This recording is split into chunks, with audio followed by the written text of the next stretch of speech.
And we'll get started. So welcome everyone to the How to Build Backlinks event. And we have with us an amazing guest from Linkology. I want to introduce George Blandford, who's at Linkology, and he has over almost 10 years experience in link acquisition. So we'll be learning a lot from him today. So definitely come with your questions and all the things that you want to ask about link building. So he scaled Linkology from around 350K a year turnover to 4 million a year turnover to 50 plus staff, full-time staff on the books, all the way from 5. So huge growth. And he co-developed a unique formula for link assessment called MFlux. So I'm sure we'll be hearing a lot about that and what it is and the benefits of it. Basically, Linkology also services retail and agency clients with spend levels ranging between 50 to 100K, 120K per month. And he's a busy family man with 4 kids and 5 side businesses. So he's very efficient with his time, and I'm super pumped to hear from him today. So welcome, George, and feel free to introduce yourself. Thanks a lot. Yes, it's been a interesting journey along the last couple of years, and the market has changed astronomically. I think, there's a lot of kind of talk in the market about the value of links, how to go about doing it, and I think the barrier to entry for link agencies is becoming easier and easier, which means it's very hard for people to navigate the market successfully. It's very difficult to know where you need to spend the money, what you need to do, what you should take notice of, or even how to build your own strategy and how you need to kind of leverage your own network. So what I'm hoping to do today is to kind of give you a bit of an overview about the history and how it's changed, the sorts of strategies that used to work and the strategies that we kind of work on here at Linkology now, and some sort of examples of audits that I've done recently for client sites to kind of give you a feel for sorts of signals that I look for, how I build a strategy based on commercial intent and looking for return on investment rather than kind of just trying to build headline metrics and scores that really don't mean anything. So that's it. And like I said, any questions that we go through, raise your hand, put questions into the message box. More than happy to answer those. Anything tricky, we'll navigate and hopefully give you some value. So starting off with today's session, so like I said, a bit about link building history, some examples, bits about us at the end, but fundamentally that's what it is. So start at the beginning with kind of what is it, because not everybody knows what link building is. And, someone might be on the call today that thinks it sounds like a buzzword, but what's the benefits and why would you do it? So forgive me for anybody who already knows this, but link building is basically the process of one site connecting to another site. And the reason why that connection would be there in the first place is because the first site has found the referring page interesting, useful, educational, whatever the reason. Now, link building is the process of kind of hustling a little bit between sites, looking at your network, trying to find publishing opportunities to kind of take advantage of and get those reputable sites to link back to you. Now, the reason why someone would want to do that is it indicates to Google that you're popular and trustworthy. Now, I'll give you an example of an analogy that I use quite a lot on sales calls.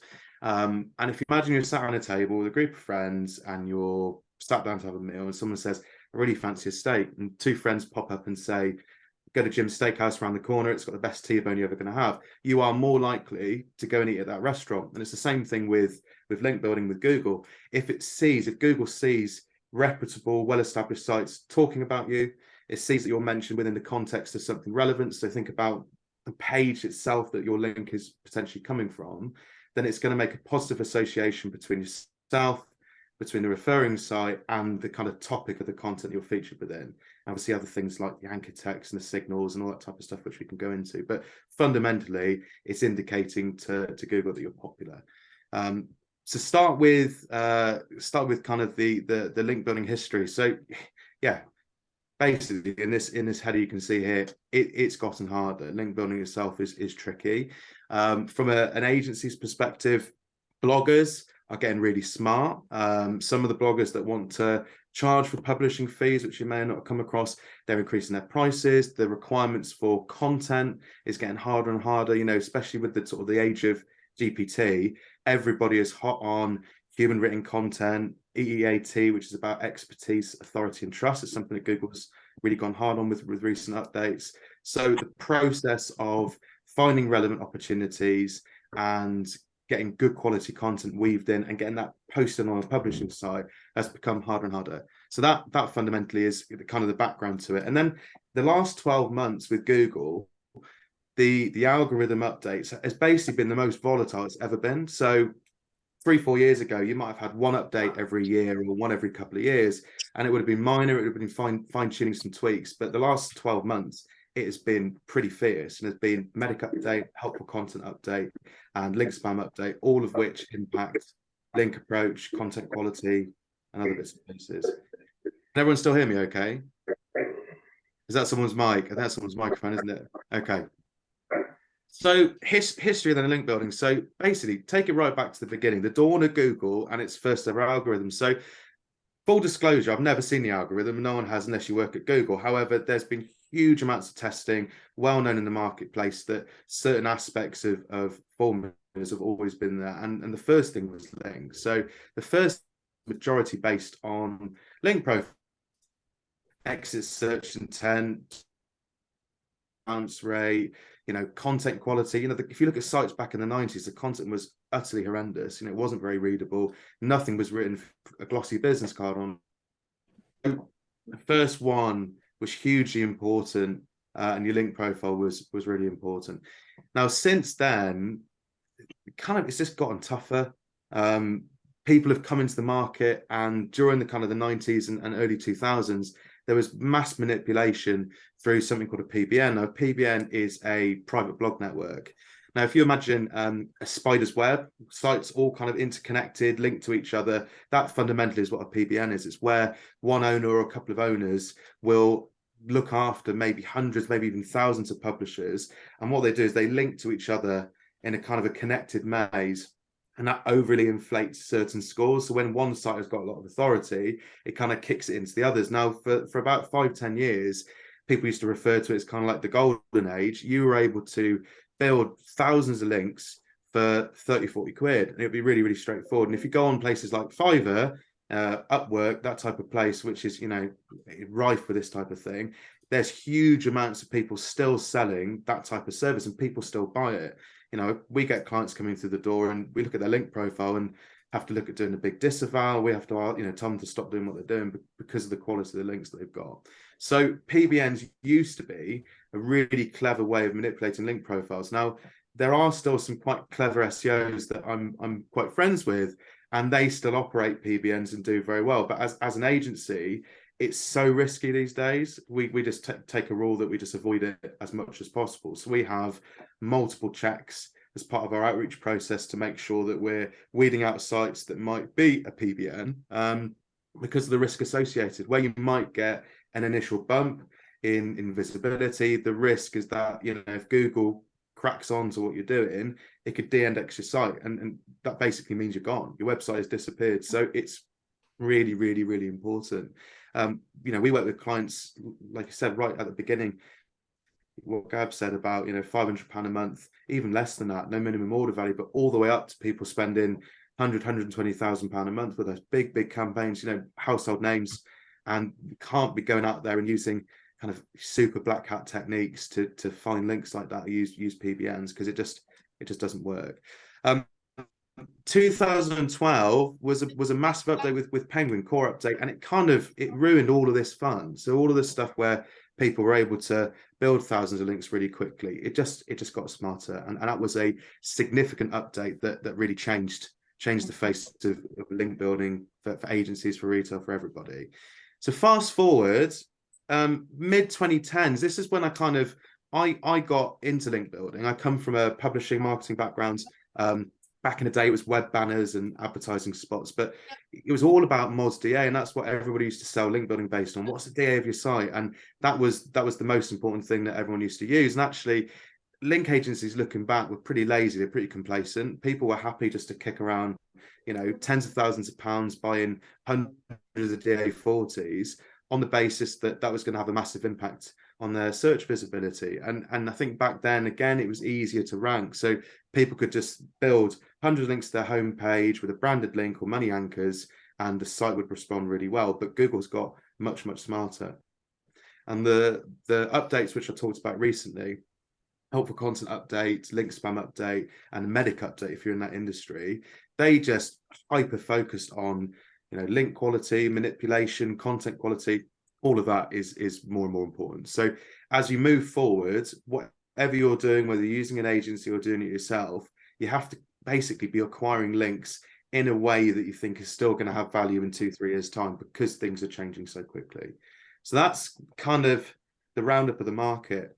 Now, moving on to kind of what works now. Well, basically, there's no shortcut for what looks natural. So finding publishers that are relevant, even if, for example, the site itself isn't all about your subject, but it has a interesting take on a part of the market. For example, if you're an automotive brand, it doesn't all have to be about cars. You know, you could have a business site that talks about business leases. It could be a family site that talks about MPVs and people carriers. So there's kind of related ways to find relevant opportunities. Now, from a content perspective, the content has to be good. It's very, very tempting to just use GPT for everything, but unfortunately, there's a date crossover where it doesn't know recent events. At the moment, it can't show experience with the product. It can't kind of educate an audience or tell them that something is safe or that it's been useful to them. So, you know, for anything you're producing content wise, it has to have a purpose, whether it is to inform, to entertain, or to educate. You need to make sure that the content quality is right. And then the last bit is, you know, really get under the skin of any publishing opportunities, that being any potential links that could come into your site. Really do the groundwork. Now, we talked about this influx formula. So, you know, it's a nice branded word for deep assessment. So we use a blend of DA, DR, trust flow, spam score, estimated traffic. So we use, you know, almost every tool in the market to get a real feel for what's going on with the publisher. So whatever tool you decide to use, Hype being obviously a great one as well, you need to make sure you're doing your due diligence and you're doing your homework. So, you know, is the traffic steady or increasing? Does that publisher rank for keywords that we care about? Does it have, you know, real visitors? Where's the traffic coming from? How long's the site been around? And then, you know, do some human checks. Go onto that website, have a look at the content that's been posted. Is it a site that posts 20, 30 different niches? Is it like an obvious link farm? Have they got sponsored tags? You know, you've got to just look at it and think, human eye on this website, does it make sense for my business to be featured on it? Does the content fit? Do I want a link from it? Do I really think that a link from this site to mine is going to indicate to Google that, you know, we've built some authority and trust? So that in essence are the basic checks that you need to do. And then the last piece, which we'll obviously go on to, is the actual strategy. So back in the day, you know, early 2010s, it didn't really matter that much where you were linking into. You could build links into the homepage, and you could use specific keywords as your anchors. So the anchor, just for avoidance of doubt, is the actual word that the hyperlink's attached to. Now, even 4 or 5 years ago, that used to be quite a big signal, quite a big, you know, indicator to Google what the content's about, what the context of the link is, and why there's that connection. But nowadays, I believe it's just a red flag for manipulation. So you've got to take a look at anchor text ratios. You've got to look at what's normal for your competition and for your industry. So again, you've got to have deep strategy to make sure what you're spending your money on makes sense. So the strategy part comes into choosing the right pages, looking for commercial intent on the keyword side, making sure that you understand how many links you might need into certain pages, and then having smart ways to monitor impact. Now, that last bit is pretty tricky, because you think back at the day where we were in a science lab and you would just have a Bunsen burner and an element, and you turn the gas up, it would get hotter and the element would turn blue. But in SEO, nothing moves in isolation. You've got Google playing around and making life hell for everybody, and you've got competitors that are doing good or bad things that has a direct proportionate impact on how you're seen. So you can just really control what you're doing, and that comes down to making sure that you've got a real focused look on what the spend's been done and how it's making an impact. That's it. So, okay. So what do you need to consider in a proper link building strategy? So which page deserves links? So on that page, is it useful? Is it informative? Is there some kind of resource? Is there something that's newsworthy on there? Have you done some study or some survey that might justify an influx of links? If you don't have the luxury of having data and all that type of thing in your business, if you're a small business, is it one of your main products? Is it a priority to your site? Is it something which is important to the business? You've got to make sure that there's a reason for those links to be coming in. Why would those pages be getting them? Well, making sure that that site has some traffic before you get a load of links coming through. Because in theory, the links that are coming in are from visitors who have come to the site and gone, that's brilliant, I love it, I want to tell all my friends and family that actually this site is really, really good and useful, and you're an expert, and as a result, I'm going to link to it and say that you're the kiddies. That's another reason why you need to be careful. Why would that publisher be linking out the content itself that's sitting on this publishing site?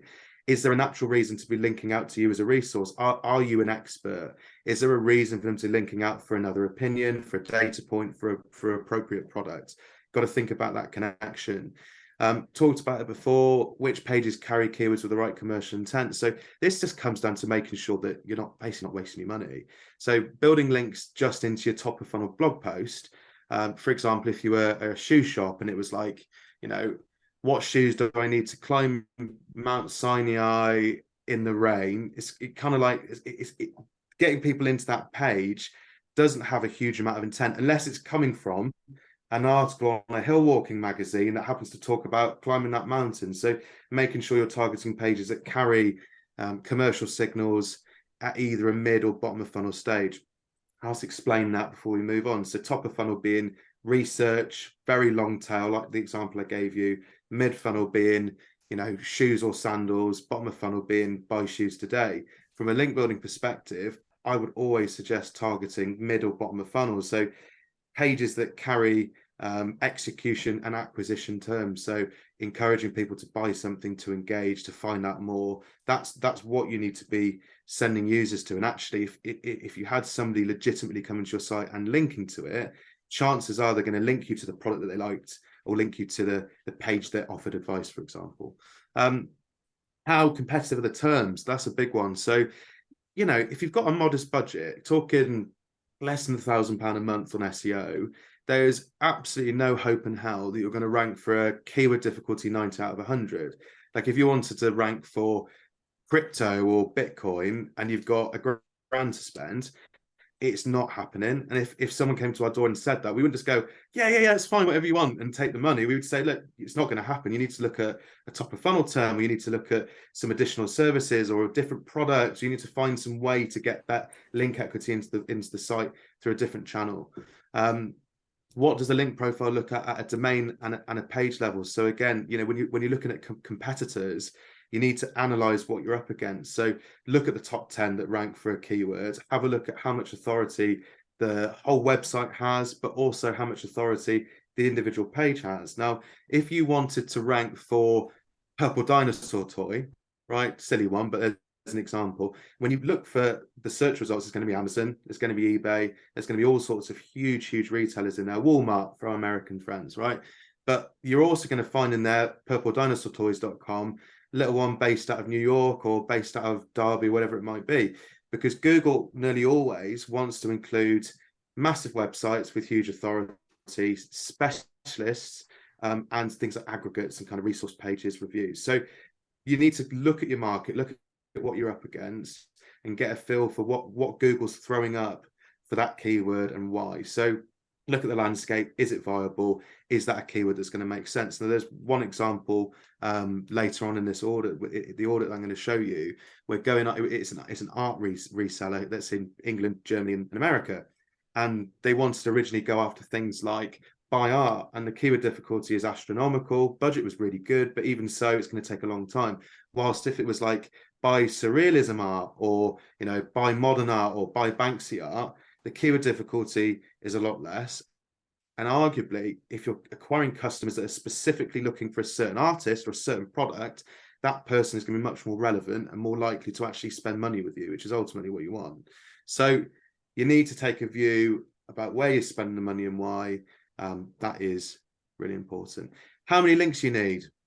Okay, so again, you're looking at competition, you're looking at how many links are in a competing profile. You also need to look at the history of competitors, especially if you're in a really aggressive market. You're in a state where, you know, people are acquiring hundreds of links a month, or, you know, 100 links even a year. You need to look at how many they've acquired in the last maybe year to 2 years and factor that into your model, rather than just saying, oh, there's a link gap and I'm going to bridge that gap. Like I said before about the science experiment, nothing's in isolation. So they are nearly always going to be acquiring links just like you are. So you need to factor that in. And what you need to also consider is you don't have to be the most powerful website in your space. You just need to get a few pages performing really well. So things like pillars, you know, you could say, well, I've got 10 products, but I'm going to nail 2 of them. I'm going to get those generating a good amount of business. I'm going to get those 2 pages performing really well. And then once that's generating more money, I'm going to invest more into my SEO, or I'm going to rotate it and focus on another product group. So again, don't be too daunted by huge competitors. You've just got to be a bit smart with your budget. Predicting what competitors are likely to do, that's based on previous history, and how do you actually build those links, what's it's going to cost, and when I'm bikini. So yeah, you know, getting a feel for, if you're going to do it in-house, what the costs are going to be. And I can tell you, as an owner of a link agency, you know, we're placing 1,500 links a month, and a lot of business for a lot of big companies.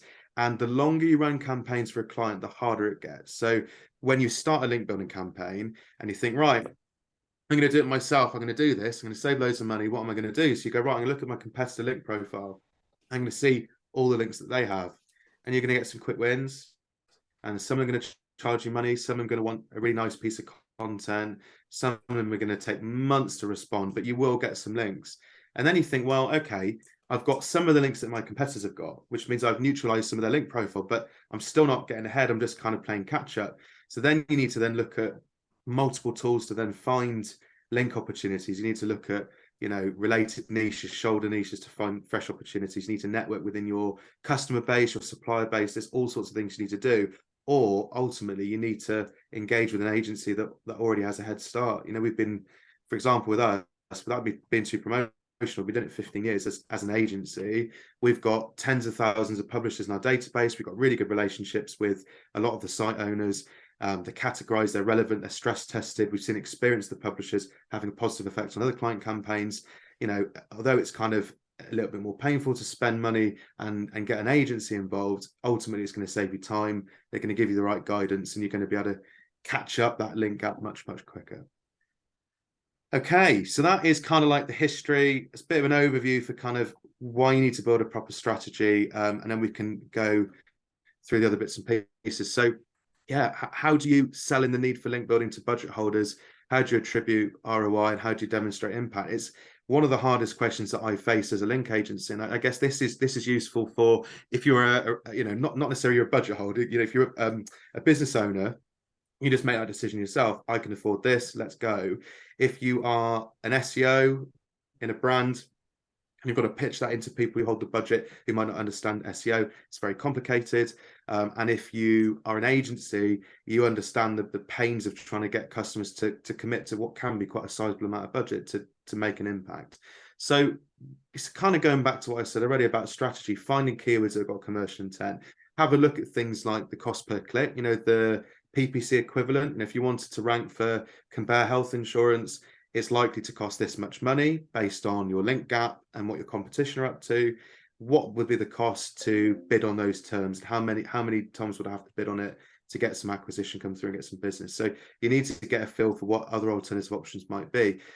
Attributing ROI, well, a lot of that is done in Search Console. So when you do the work and you've spent the money, how is that actually transformed into increase in traffic, inquiries you might be getting? If you're e-com, it might be average basket size, unique sessions. These are the kind of data points you need to be looking at in the back end. But for us as a link agency, looking at all of these different SEO tools, we would be looking at things like keyword visibility. So if you built links into your www.isellshoes/men's shoes section, you would look at all the keywords that page, that category page ranks for, including all of the different designs and features, and you'd look at a majority positive shift in keywords. So, you know, you're looking for kind of at least 60-70% of those keywords to move upwards. Now, what you will tend to see in the short term is the the longer tail versions, men's shoes, brogue, size 6, brown, that's going to shift really quickly because it's low competition. Because the sites, the pages that are ranking for that keyword don't carry any individual link authority. But the bigger terms like men's shoes, everyone's going to be all over it. It's going to be slower. So when you're demonstrating impact, you need to manage expectations, and you're probably expecting to see some impact within 3 to 6 months, typically enough to keep spending the money or to give confidence in increasing the spend. And then probably more like 6 to 12 months for big money keywords. But that is broad advice. It's a general time scale. And of course, if you wanted anything a bit more specific after the call, I'll give you my details. More than welcome to reach out, and we can do a link audit. It's free of charge, give you some advice, look at the gap, and tell you what it's likely going to take. I'm just going to take a sip of drink because I'm talking too much. Bear with me. Any questions so far from the hype guys? I'm going to frantically unclick your muted microphone. Anyone in the audience? No. Okay.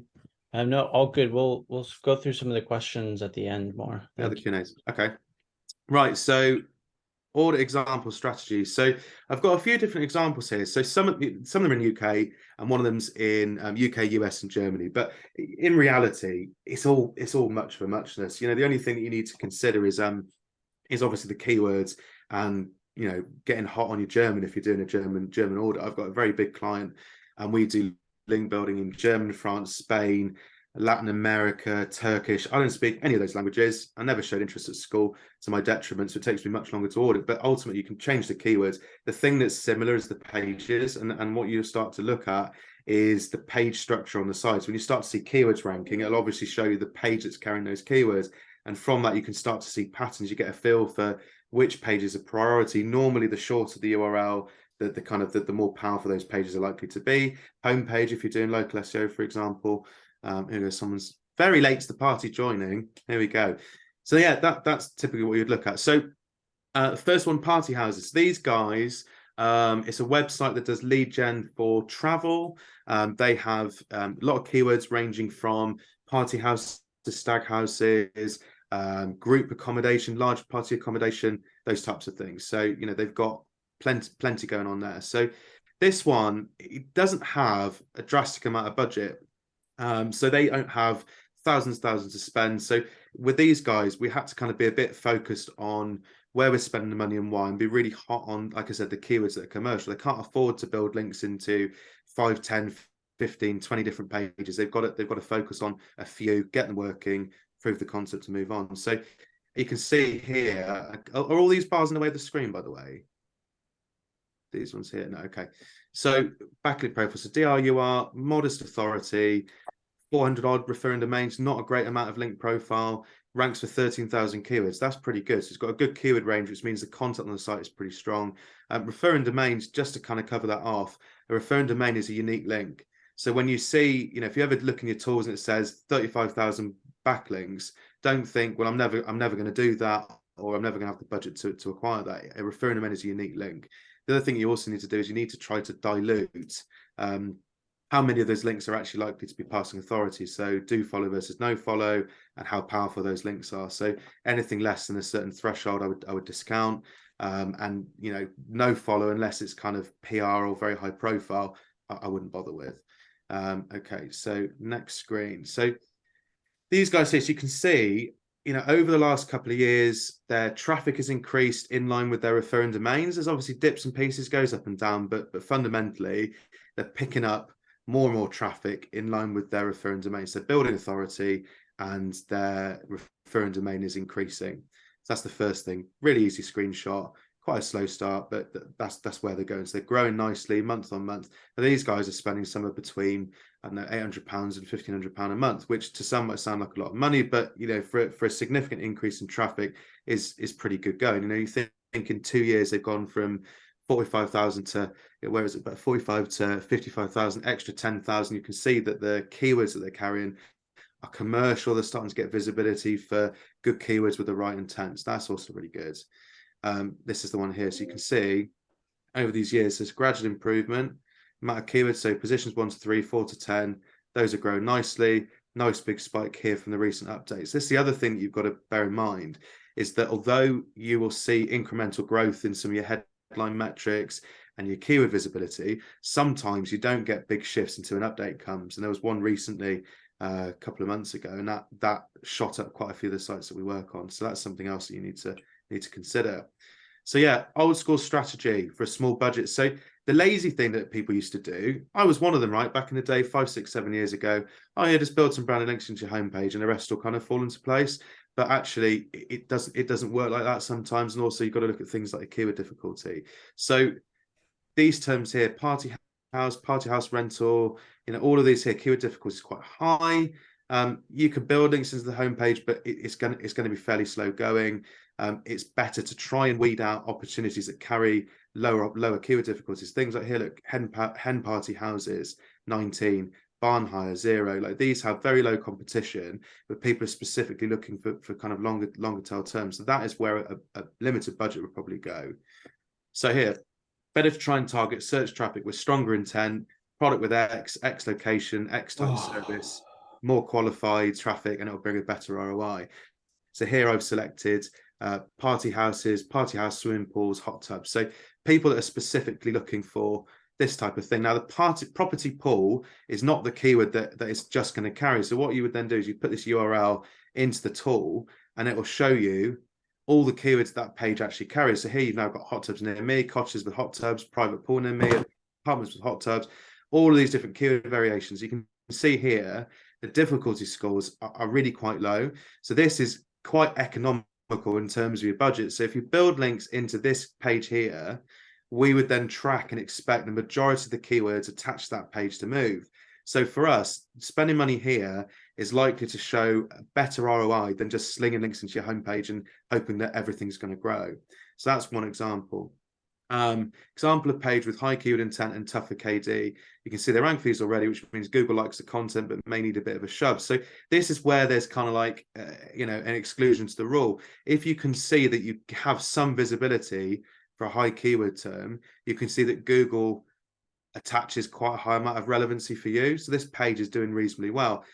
However, some of these are just not shifting. You've got 74, 55, 18. They're absolutely nowhere, get no traffic for these. So these would potentially justify a bit of a shove, but then I would say that this one's probably going to be more medium to long-term goals. So you'd expect to see movement here, maybe 6 months plus, something like that, because it's more competitive, because the people who rank for these keywords already carry larger link profiles.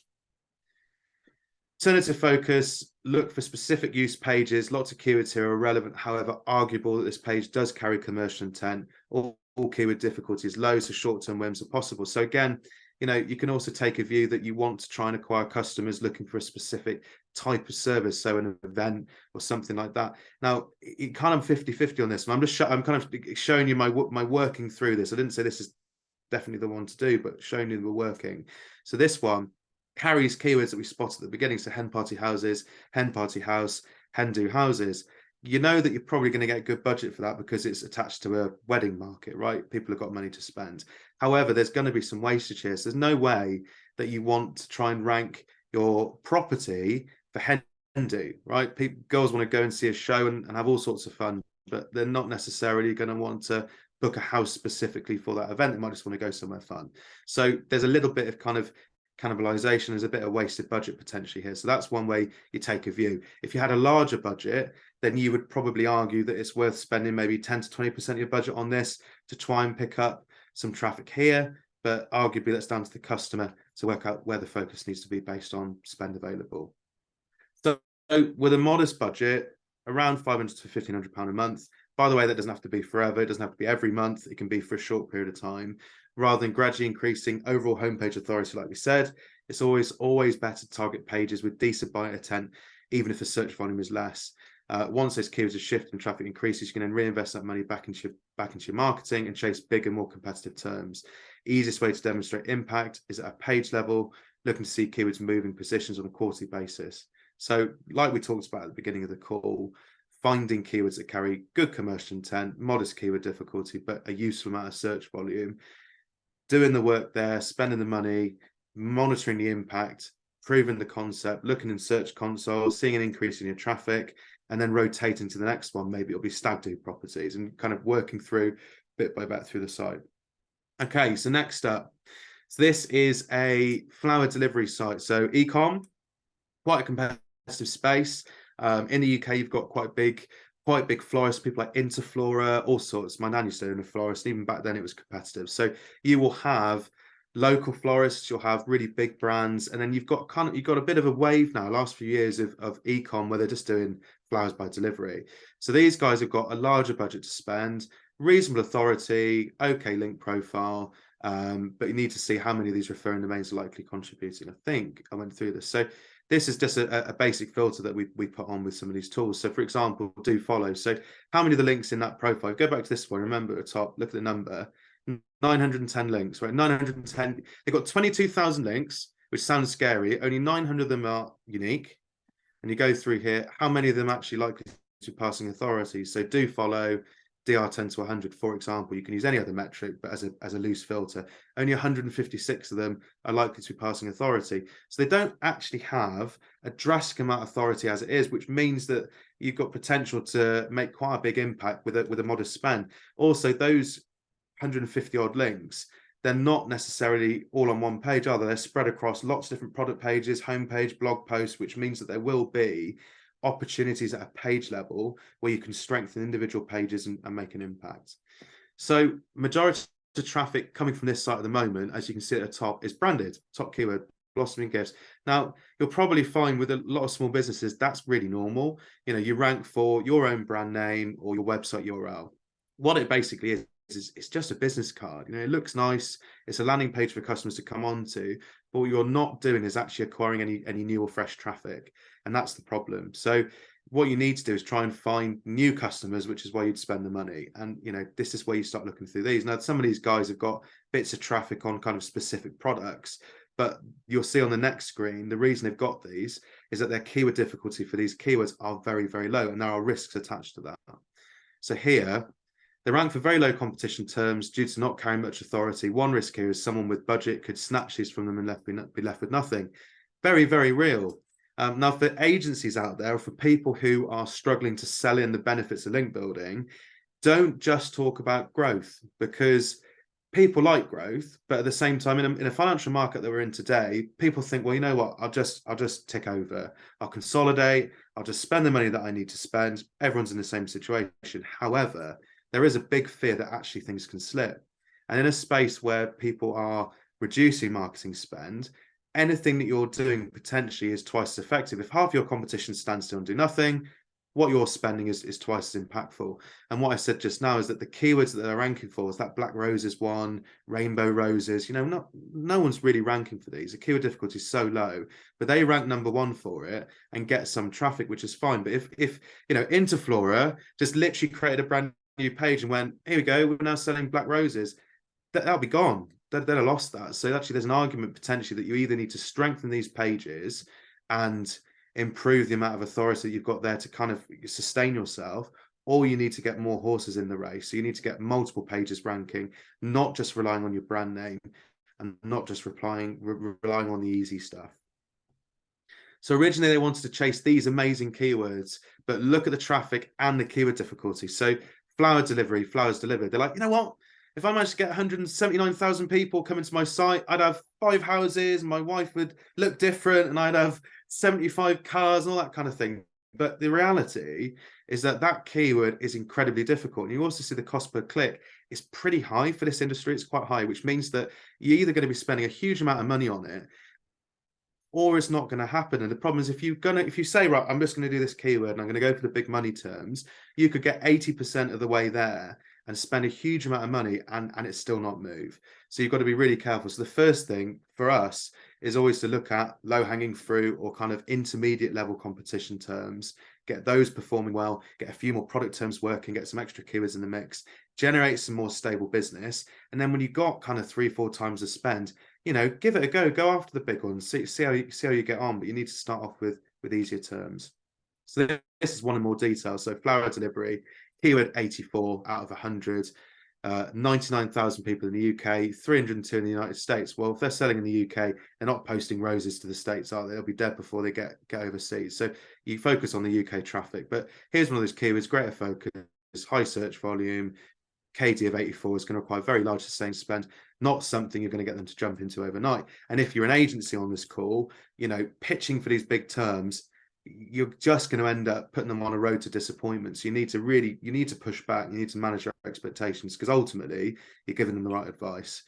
The last bit as well is you can see here that the positions are very, very volatile, which occasionally flips it on its head. So when you've got huge keyword difficulty and really, really big search volume, you think, okay, well, that's not going to happen. But sometimes you come across a SERP where it's like this and it's literally all over the place. You think, you know what? Google's just testing, it's chopping and changing, it's moving people around all the time. So potentially there is a chance that we could break in. So this is the SERP for that same keyword, flower delivery, top 10.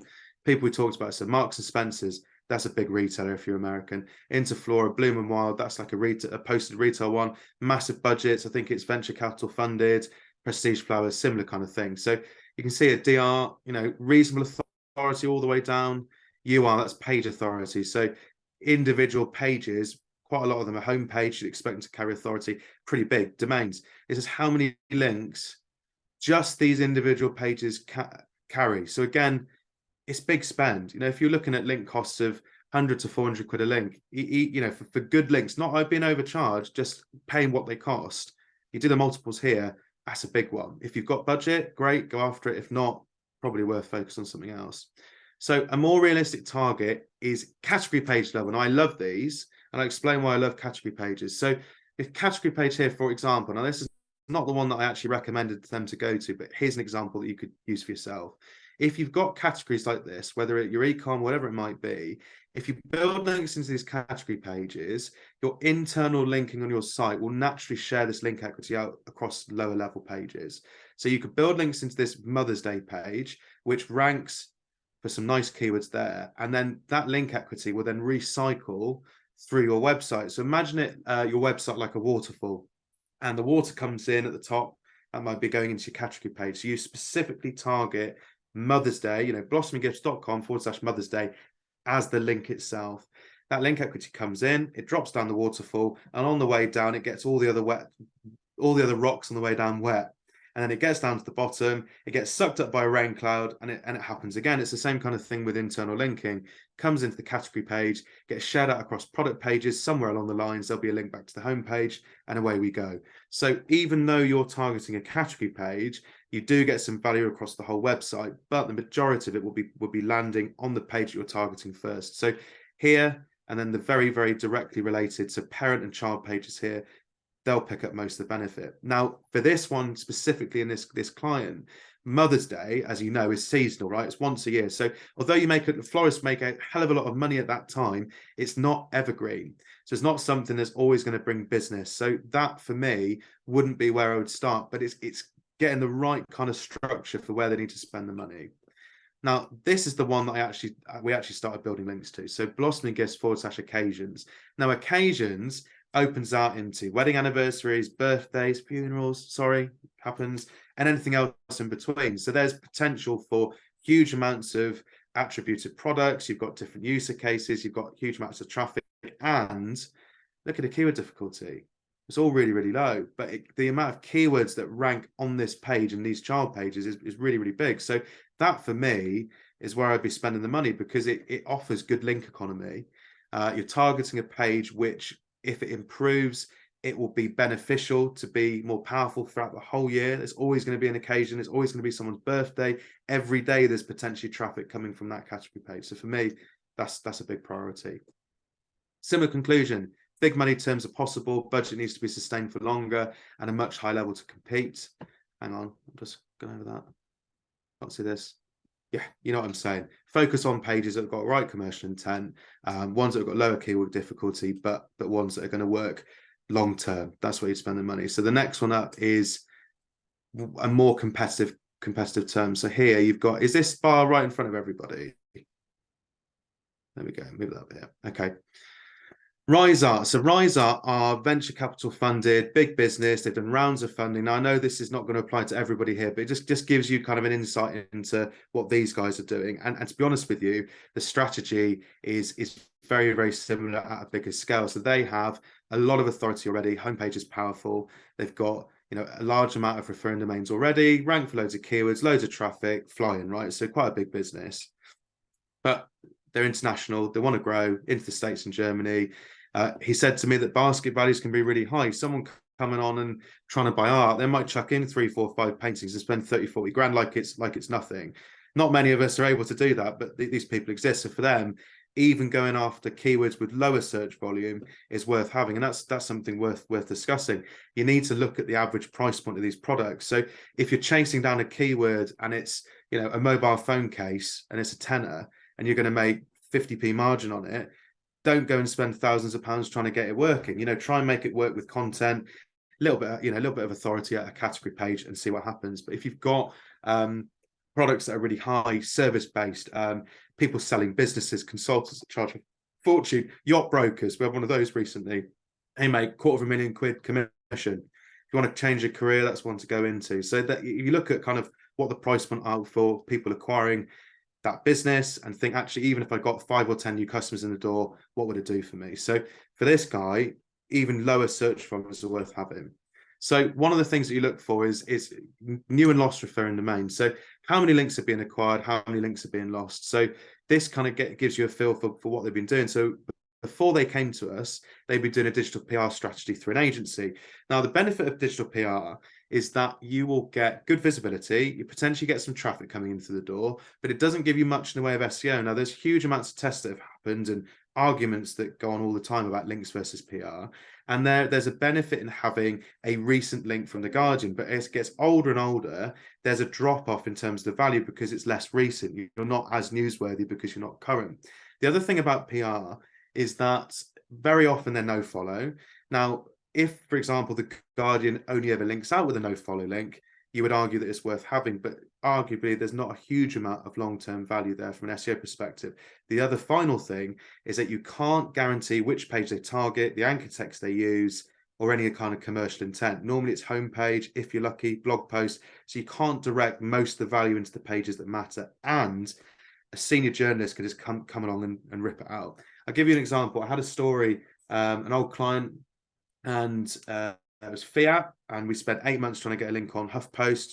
Everyone popped champagne. We managed to get it, and then a week later, a senior journalist pulled it, and that was it. That was the end of the story. All that work was gone. They paid all the money, and a really, really difficult relationship. So PR, really, really tricky. But yeah, that's it basically. So look at your inbound, outbound links. I realise that we're going up against time now. Anchor text, something we can talk about really quickly. So your anchors, these are the words that your links are attached to. So making sure that your anchor text ratio is natural. 3-4 years ago, you could get away with really optimized anchors. Buy health insurance, compare health insurance, buy it today. You could do that all day long and not get into trouble. Nowadays, your anchor text is less of a ranking signal and more of a red flag. You've got to be really careful. So think about natural anchor text ratios. So if real human beings came to your site, they're not necessarily going to link back to it as great sneakers buy today, are they? That it's not going to do it. They might link in with a brand name or find out more information, or these guys are cool. So that's what the majority of your anchor text, certainly to things like your homepage, needs to be. Nice and soft, nice and natural. You can get away with commercial anchors when you're linking directly into commercial pages. So like that shoe shop analogy, men's shoes, that would be fine if you're hitting an e-com product page, for example. You've got to be really careful.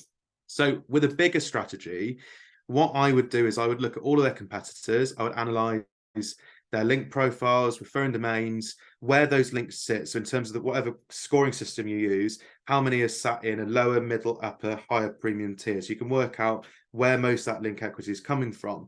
Now, at this kind of scale, with this sort of budget, you've then got to try and plug the gaps. There's no point building loads of middle tier links if they've got huge links in their profile. Likewise, if they haven't got much going on top, lots of lower quality links, you can either replicate that or you can get ahead and improve on their link profile. This is just a data sheet showing how aggressive the space is, how many links people are building, but it is busy. So the homepage carries all of these terms: buy art online, buy art, where to buy art. Look at that, see a red, keyword difficulty 96, 94, really, really, really hard. And actually for them, they're position 9 or 8 already. You'd have to spend quite a considerable amount of money to move it to 7 or 8 or 6 or 7 because their competitors are so established. So that for me, even with a big budget, would not be where I'd be spending my money. Here's a group of keywords that he started sharing. So we started going through all the types of paintings and art that you could offer. Now you think, well, that's really great. Keyword difficulty is pretty low. However, it doesn't carry much commercial intent. And what you'll see, if you say, for example, surrealism art, okay, so 72, still quite tricky. The pages that rank for that term are Tate Gallery, Wikipedia, Britannia, Art Story, Gallery. It's all kind of research topics. It's art students. It's people looking for examples, photos, images. It's not people looking to buy. So I started filtering through all the keywords based on commercial intent and started to find keywords that had reasonable keyword difficulty, but had execution and acquisition terms that we talked about in the mix. So one there, for example, is oil paintings for sale, low keyword difficulty, 11,000 search volume, some in the States, some in the UK, and others overseas. But that's people specifically looking to buy a end product. So for me, that is a much better use of spend. Look here at who ranks for those for that keyword. Art Finder, Gallery, Etsy, Art Whisper, Saatchi Art. All of these guys are people that are selling those art. So that's what you want. You want to be in the mix with people that are commercial, selling property, selling art property to everybody. So that's a much better focus. So here was the shopping list that I presented to the client. So oil paintings for sale, art for sale is obviously in there, but tricky. And then look through, so sculptures for sale, Banksy art for sale, drawings for sale. Now all of these, they might only have 1,000 searches, but like you said, that one person coming to the door might chuck 20, 30, 40 grand's worth of art in their basket. So actually there's a big argument that spending money there is absolutely the right thing to do. So similar kind of advice, lower down, middle tier, upper tier in terms of size of site and budget. It's just making sure you're building out the right strategy. And that's it. That's the overview. Time frame. So other services, just to know a bit about us. So fundamentally, we're a link building agency. We also do digital PR. So I've got experience in acquiring those sorts of links. We do Siteologist, which is technical, but to be honest with you, people like Hike are much better for that. Wordologist, we've got a content product, which is pretty good. It looks at pillars and clusters and kind of codependencies with link strategy. But fundamentally, link acquisition and good quality content is what we spend our money on. PR strategies, different content. I can share this with people if you're interested. Management team, we've got a good set of people. We've got 6 or 7 account managers. We've got directors that are still active in the business. I'm one of the owners, a couple of people on sales, and then we've got a huge team of outreach and writers. So the amount of people it takes to actually find fresh links every single month is very, very large. We do it all in-house. Everyone's in the UK. And that's it. Got reviews, case studies, shows that we're amazing, honest, lovely, lovely bunch of people. There's a refund guarantee on the first month. So for any reason you're unhappy with the sites or links, give you a refund. No difficult conversations. And that's me done. Right, questions. We've got about 5 minutes. Thank you so much, George. Right. You shared so much value in this, and I think everyone on this call should really watch the replay because you can unpack so much as you go slowly through, take notes, etc. So definitely, I learned a lot. Let's go through some of the questions on the chat, and then I'll also ask some questions at the end. So sure. James here says, I'm a relative beginner, which is why my interest in Hike. I understand the importance of backlinks as a serious strategy, but I'm not following how I can do my own backlink strategy. I'm willing to do the work with the right guided help. I don't know that I understand how or what to do with a link strategy, practical application. So maybe a few pointers on that would be great. Yeah, so you need to focus on finding easy wins. It really depends on what space you're in. If you're local, if the space is not that competitive, you could probably make quite a lot of growth yourself. You don't necessarily need to engage an agency like us. So I would look at the links that competitors have. I would look at any governing bodies that might be in your industry. I would look at local press that might want to cover you if there's anything local newsworthy. I would leverage your markets, any customers that are well established, get them to link to you. Any suppliers that takes a lot of money from you, try and get them to link out to you as someone who's part of the process. Look at building your citations. That's something that's really cheap, really easy. So directory listings, really big one. And then, yeah, leveraging publications, anything in magazines, anything like that would be good for easy wins. And then if you kind of run dry with those, try and earn some links yourself. If you do thought leadership, write some interesting pieces about something that you're a specialist in. You might be able to pitch some big journalist titles, some big media, and have your take on something. And that will be a smart way of of getting ahead. That's normally enough to get most small businesses going. And then you could just lean on someone like us just to drip feed 1 or 2 links now and then, the very most relevant ones. With link building, you don't have to spend the money every single month. You don't have to do it forever and ever. I got clients that pop up, seasonally I've got someone who sells grit for roads, right? And they pop up and they spend a couple of grand for 3-4 months, over that 2 grand over 4 months, make an impact, improve their SEO, they disappear again. They made their money seasonally, they spend a bit of cash on their site and they go. And that is enough to keep them topped up. So yeah, leverage your market, lean on people if you need to. Yeah. Awesome. No, that's fantastic advice, I think. And another one that ties right into that is from Bob. What type of links carry the most weight? Like, for example, citations, guest posts, wiki, etc. Like the type of site that the link. Good question. So relevancy is really important. So making sure that the site and really page relevancy is the most important thing. So the page itself that the link's featured on has to be contextually relevant. It has to be a natural reason for A to link to B. That's first and foremost. The difference of different links that you can buy. So guest posts is basically a brand new page. So if I sell you a guest post tomorrow on www.aoinz.com, it's a brand new page. Now that new page might not be crawled by Google for a month. So it might take a month for Google to even be aware that that page has been created. And then, like a bottle of wine, it matures and gets better with age. So it's the same with link building. So you go back 3 months later and that link's improved in value.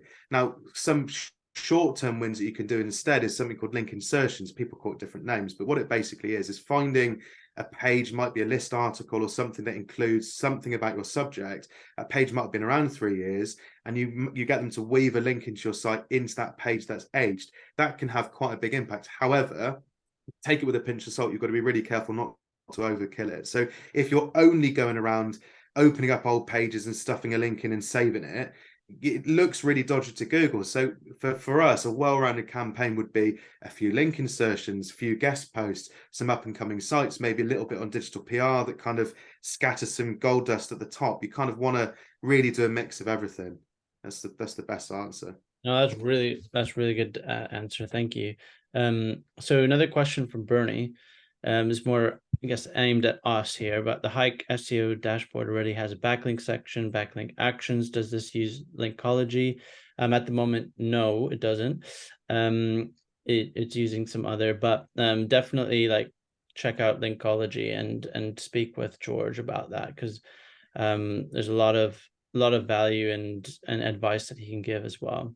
We can give advice, Oh, and we've got a discount code as well, haven't we? So anybody on the call today, anyone watching this afterwards, you can come to our site. You can put Hike 10 HIKE 10.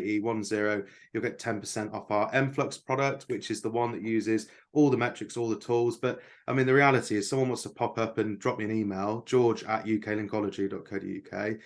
I'll just answer your questions. I'm more than happy to help people out and give you pointers. I'll open up the tools. I'll point you in the right direction. No skin off my nose, happy to help. So honestly, send me an email. I'm happy. Brilliant. Oh, that's so generous. Thank you so much. So everyone on this call, definitely take advantage of that discount and George's offer for help. I have a few more questions as well. I think we covered pretty much everyone in the chat now. When you were talking about the waterfalls and like how the internal linking, you mentioned that it went down, but does it also go up and across and all of that? Yeah, it does. It goes basically anything to wherever your site is built internally. It goes absolutely everywhere. So if you build a link into a category page and that links to a blog post and that one links to the homepage, it goes all over the whole site. So you would expect your headline metrics to increase, your overall authority scores to increase.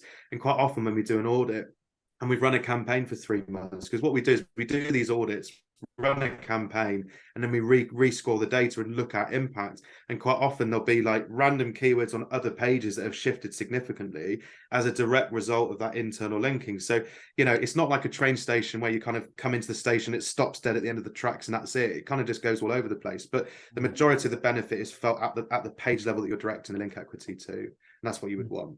That makes sense. And yeah, that's one of the reasons, like, I also recommend that when small businesses build up their sites, it has a good structure, like it has the hierarchy and all of that, so that the link equity can flow. So yeah, thanks for clarifying that. Any priorities? Priorities of category pages, and exactly, category page, subcategory pages. also, in terms of when you were showing the competitors and the spread between domain rankings and all of that, would you recommend to follow the ratios of the domain like authorities, or how would you, or would you start at the lower ones and then move your way up, or how would you do that? Do you mean in terms of sites that you try and pitch for links, or do you mean looking at competitors as a benchmark? Yeah, looking at competitors for benchmark. Yeah, I mean, start small. And the thing is, you know, especially if you're trying to sell it into someone who's got to spend the money who doesn't understand it, you realistically need to set yourself milestones. So originally look at someone who's of a similar size, but just has their act together with their website. Look at who's in your space as a direct competitor. You know, don't pitch yourself against Amazon or eBay. Look at another similar size business, because you can replicate what they're doing. You can have a similar amount of authority. You can improve the content that you've got versus their content. You can strengthen your link profile over there. You'll find that that'll be a much quicker win, and then go after the big boys. But, you know, Okay. someone who's, you know, top of the game, really authority, will be way harder to rank for. But yeah, start small. Okay, brilliant. No, that's really good advice. In terms of I'm sure a lot of small businesses are asking this, but let's say they build some links. How long does it take? And obviously that's a question that's Piece of string thing, right? Yeah, but Okay. generally, like, how long do you see these results showing? So I would say, so if we set up a campaign for somebody today, for example, it's going to take 3 to 4 weeks for us to agree the sites, get the content written, get it placed with a publisher. And like I said, some of them might have crawl rates that are daily, weekly, or monthly. So how often Google comes back. So I would say that at month 3, whether you spend money for 3 months or you just wait, month 3 in, you're probably starting to feel the benefit of month 1 a little bit of month 2. So there's a bit of a delay. But once you kind of get going, you really want to build the momentum. The other thing you want to be careful of is not to kind of blow all your money in one month, because the last thing you want is a big spike of activity and then nothing that sustains it. Because what it will say is, we had a wave of interest from users. It doesn't say if that's positive or negative, but a wave of interest, and now nobody cares about us. It's like, it's the wrong thing to do. You ultimately, you want kind of like, say, a COVID spike. It's awful to think about, but you want kind of like this kind of upward curve. And then the more traffic that comes into the site, the more links you want to be building, because you want to keep the proportion of people coming through to be looking like they're linking back. So, you know, if you get 100 visitors and you're doing 10 links, get to 1,000 visitors, you maybe want to go up higher, that kind of thing. So make sure you're building in line. Right. Okay. Fantastic. In terms of like the typical costs for outsourcing link acquisition versus going with an agency like yourselves, what would you say to that if someone asked? Honest truth. So we probably make, people don't normally share margins, right? But probably make about 20% margin as a business. So we're not like, you know, doubling our money on anything that we do. And I think we tend to make money on link building the second or third time that we use a publisher. So when we take the time to assess a site really carefully, build a relationship with the publisher, sometimes it takes 3 months. Sometimes we have to write 10 articles for them for free just to make friends. So the cost to actually find the right links is pretty high. If you're going to do it yourself, I mean, you know, there's going to be, your time is obviously valuable. You've got the cost for the article. Don't just spend something with GPT, because publishers that actually are worth having won't want it, and they'll be able to read through it. And then there's a cost for publishing. There's a lot of headache going back and forth, reminding the publisher to post it. Oh, you've missed out my link. You've put a link into a competitor. The citation's spelt wrong. There's so much kind of admin behind the scenes that you just won't even see. But for an agency to do it, I mean, we would charge somewhere between £100 and £400 per link, dependent on the quality of the publisher, the length of the content, the difficulty in getting it placed. Higher if you're in a restricted market, so pharmaceutical, adult, cryptocurrency, trading, anything like that, we do it. We do international, so we do link building in every single country in the world. That's more expensive because my German outreachers, my German writers, they get paid a bit more. Sorry, Nico, but that's the truth. So we got you know, tricky things to navigate. So dependent on what you're trying to achieve, outsourcing may make sense. And ultimately, you might get some quick wins at the beginning, but as I said, it gets harder and harder. And if you're trying to do it in-house, you'll be thinking, I need another employee and another one and another one, and they want holiday and they want paying and they've gone off sick. You know, it's actually very difficult to make money on link building. About 40% of our business comes from agencies that just outsource the whole thing. We've got Alan Sugar's agency, Mark Wright's one, we've got all sorts of people. We've got Neil Patel's agency, they send us bits of business. You know, we work with some really big brands who use us for a bit of overflow. So You'd be surprised. So yeah, hard to do. Use an agency that you trust. We'll be straightforward with you. If we can't do it, we'll tell you. If we don't think you've got enough budget, we'll tell you. Yeah, we won't just take the cash. No, I really appreciate the transparency there. That's awesome. You don't get that very much with businesses these days, so that's fantastic. In terms of we have two more questions here.